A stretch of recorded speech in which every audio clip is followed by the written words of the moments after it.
Vibrant music teaching. Proven and practical Tips, strategies, and ideas for music teachers.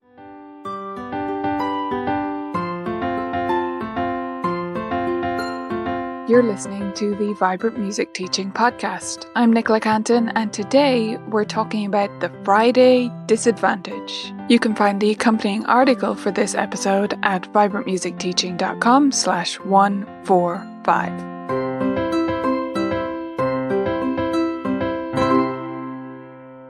Hey there, wonderful teachers.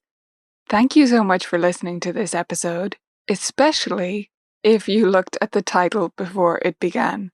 Because the title is a weird one, isn't it? You might have thought I had totally lost the plot. Overcoming the Friday disadvantage. What am I talking about? Is Friday the day of the week, or is it something else? What is going on here? Well, I'm going to reveal all about what I even mean by this title and why it's so important to us as teachers. But I sincerely want to thank you for clicking play. And if it is coming as a surprise to you, I know I often listen to podcasts and they're just rolling through and I don't know what the title is before it begins, then stick with me even if that title sounds a little bit weird to you right now. Before we go any further, I have a very quick favor to ask of you. And that is that if you enjoy this podcast, I would love it if you shared it with two teacher friends, so that we can spread the word about the show. It really does make a difference to how much time and energy I can invest into making these episodes the best that they can possibly be for you. Now let's get to this Friday disadvantage malarkey. What am I talking about? What's a Friday disadvantage?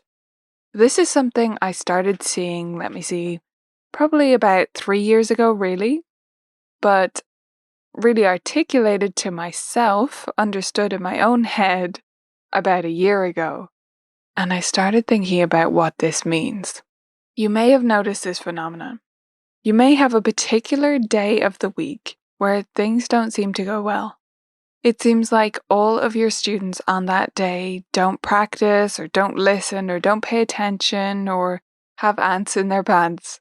And you might not have stopped to wonder why that is. You might have thought of it as a scheduling issue, and sometimes it is that. But for me, Fridays tended to be a little bit tricky. I was making the least progress with these students. They are all lovely, wonderful students. And I've had the same students, or several of my Friday students, on Friday for several years. It happens to suit those parents. And that's totally fine. But it seemed odd to me, because I probably have the most energy for my students on Fridays. I work hard to keep my energy equal and even amongst all my students, but my Friday students get a pretty good deal because I have a shorter lesson day that day. I make sure to finish my schedule early on Friday so that I have a bit of a Friday evening left, and I usually start the timetable a little bit later on that day too. It's my lightest workload day. And so I'm in a pretty good mood. I have lots of energy for teaching, and I love working with these students. They're all fantastic. So why were they progressing a little bit slower than everyone else? And then it started to dawn on me. These students have a lesson on a Friday, and then they go home, and Friday in many households, in Ireland anyway, I don't know if this is a thing outside of Ireland, but it certainly was in many houses, many families around me when I was growing up, that Friday is treat night.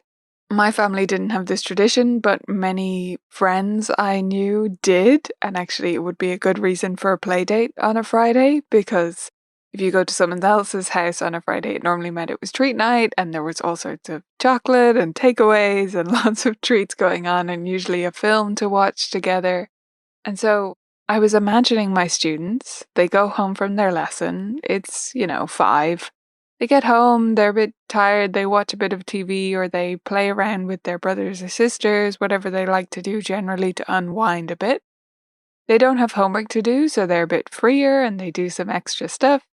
And then it's treat night and the whole family, 6 or so, will sit down to have tea, and normally it's a takeaway or it's a fun night or everyone's just a little bit more relaxed. I often spend longer with dinner on Friday nights, even if it's not a treat night. and they hang out, they watch a film, or maybe they go out. If they're a little bit older, they go out with friends to see a film at the cinema. Right, so all this happens, and ergo, they're not practicing that day. Now, not every student practices after their lesson on the lesson day, and that's fair enough. That might be quite usual. But then we get to Saturday. And on Saturday, these students are going to do other stuff. Most likely, they have a packed schedule. They're going to go play a hockey match and then go to football practice, and then maybe dance and dramas, normally on Saturdays for some reason, and do all sorts of things all Saturday long. Or they have a birthday party almost every Saturday, especially if they're young students, because the whole class will be invited to every birthday party as a policy in a lot of schools before a certain age.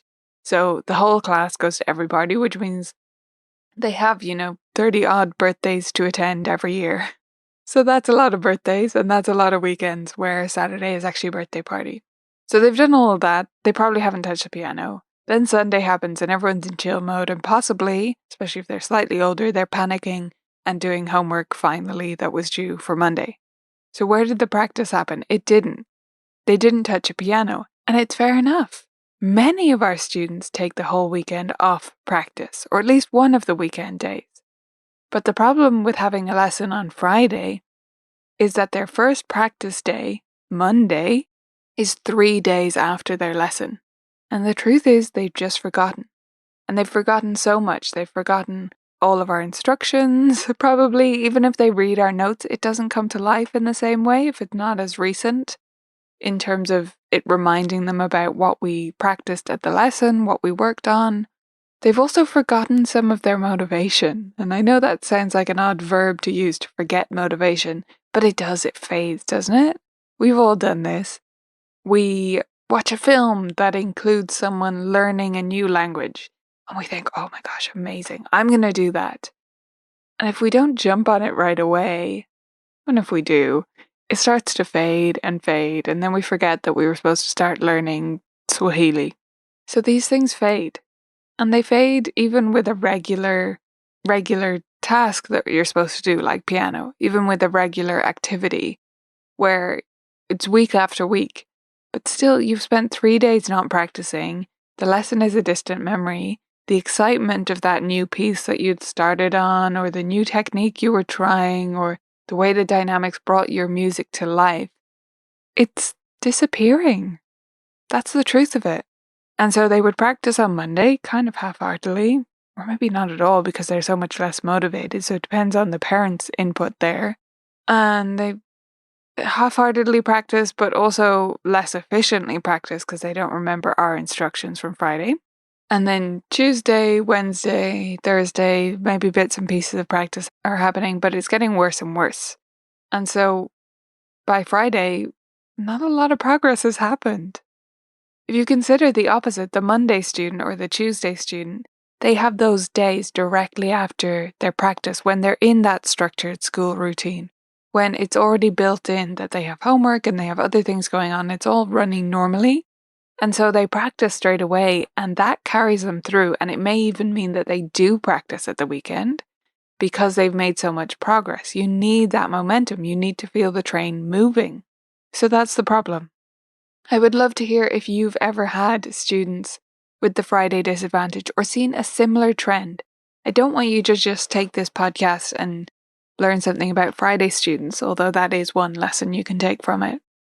What I'd really love you to do is try to investigate something in the way that I did with this. Try to notice a trend within your studio. Maybe it's all the students who come directly from school. Maybe it's all the students who come on Monday for you because of other reasons that happen within your community. Maybe it's nothing to do with lesson days and schedules at all, but there's another little trend in your students that you notice that you think might need solving. So have a think on these kinds of trends this week, and then you can think about how to address them. Now let's talk about how I've thought about addressing the Friday disadvantage, as I call it. So the solutions to the Friday disadvantage, number one, is something that I've tried to get more consistent about, and it's still a goal of mine that's ongoing and something I'm trying to improve upon more and more and get more parents into, especially new parents that join the studio, because this is something It's a habit that really, if you develop it right at the start, it's normal and it's hard to integrate later.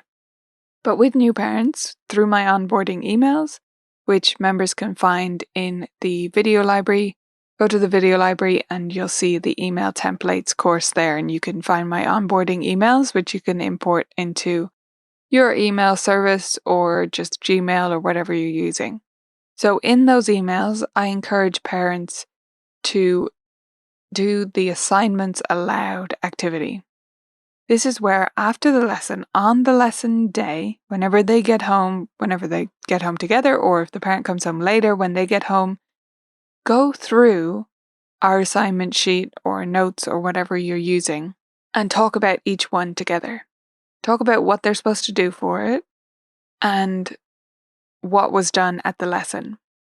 This is useful for several reasons, but the two foremost for me are, number one, it gets the child to talk through the lesson in detail, because we all know that, I'm sure we did this as kids, I certainly did. If my mum asked me, oh, how did the lesson go? I would say, fine, good, fun, one word answers, right? And that would be the end of it. Even if she said, oh, what did you do? It's, oh, we played this piece, or I'm not sure, or something like that. But if we want kids to elaborate, we need a framework to do that. And the assignment sheet is a simple way to do that. It means that you go through, yes, not everything that was done in the lesson, but most things end up on the assignment sheet. And so the parent and the student go through together and discuss each one along the way. And it opens up that conversation for what happens in the lesson. This means that the student's memory of the lesson strengthens because they have to discuss it and go through it afterwards. And it lasts that much longer. We're pushing it towards the long-term memory and away from the short-term. And it means that the parent is immediately involved and on top of what is going on. They're aware of what's happening. Even if they don't get involved beyond that, that awareness is valuable. So even if your students are not going to practice on their lesson day, have them do that. The assignments aloud exercise. The ideal, though, is that they become weekend wonders. The simplest solution, if not the easiest one, is to get your students who have lessons on a Friday to practice on the weekend. Now, I don't like to be too pushy about this. We all need days off. We all have a lot going on in our lives. And although I'd love them to have that commitment to piano that means that they practice at the weekend, both days, I want to be realistic about that and go into that conversation with a parent with an open mind and sort of a willingness to accept compromise almost right off the bat, because I know that they might have other things on. Some parents can make this work, some can't. So have the conversation with them. If you find that they're saying, we're 100% on board with getting this into the routine on weekdays, but it's just too hard on the weekends. We just can't do it. It doesn't fit in. It's too hard to have the structure. Both parents aren't around at the weekend, whatever's going on. Have them at least get into the habit of practicing one thing at the weekend. And for me, the priority with beginner students would be their rote pieces. Have them do their rote pieces on the weekends, even if they don't do anything else. Most kids will be happy to do this, and I'll talk to them about it too, get them on board. I understand you don't want to practice at the weekend or you don't have time, but here's what I want you to do. Just do Hawk on a Mountain Peak or whatever their current rote piece is. Just do that right away when you go home and tomorrow morning and the next morning, so that you don't end up stumped on Monday and not able to practice it, because I know that's disappointing for you. The third solution to the Friday disadvantage I call recording rememberers. Elegant title, I know. Recording rememberers is ideal for those families who just won't be able to practice at the weekend, and it's a great step to add really for any student. This is where you set aside the final 5 minutes of their lesson in order to record their assignments and what they need to do during the week ahead. Yes, it's hard to set aside 5 minutes. It's even harder if you have only 30-minute lessons, and I do get that. It's a really large percentage of your lesson time. But here's the thing. It is 1000% worth it. It is so valuable for your students to be able to practice correctly. And the truth is, if they have their lesson on a Friday, they don't practice all weekend, they are not going to practice well. So it doesn't really matter how fabulously you spend those 5 minutes. It's not going to have much impact if they don't practice that content. So take the final 5 minutes of the lesson and record a video together. So you can just hold up your phone, doesn't have to be complicated, and have them go through each of their assignments and tell the camera, what it is they need to work on in that, what practice steps you decided on together, have them demonstrate something if there's a particular technique that they need to go over. This makes a massive difference. You can then just upload that video to YouTube as unlisted if that's the simplest for you, or if you're using something like Tonara, which I now am, you can just upload this as a separate assignment. That's the way I would do it, and just mark it as, watch this first, watch this before you begin practice. And yes, this will take a while for them to really watch the video, so don't be disappointed the first few weeks, the first couple of months, if they are not watching it. You will need to keep at them about this in the same way that you had to train them to practice in the first place. It's about developing a new habit, and that's hard to do. So take your time, but persist with it. It really will make a difference if they watch over this video, and you can experiment too with the content of that video. So I would love to hear what other hidden disadvantages you see in your studio. Inspired by the Friday disadvantage and its granularity, have a dive into your studio and the trends you see and the disadvantages you see in your studio. Maybe students from a certain school do worse. Maybe it is to do with schedule. Maybe it's to do with ones who have a particular book, who happen to pick up that particular book, and they're just not doing as well as your other students. Let me know your thoughts on this. I would love to hear from you. You can leave a comment on the article for this episode, which is at vibrantmusicteaching.com/145, or you can join us in the Vibrant Music Studio Teachers group on Facebook. We would absolutely love to hear your thoughts there. That's it for this week in this unusual episode about the Friday disadvantage. I will see you back here, same time, same place, next week. Vibrant Music Teaching members get 5 new games or resources at least every single month that keep them inspired and wanting to become a better teacher each and every day. If you want to join the best community of teachers online, you can go to vmt.ninja and sign up today.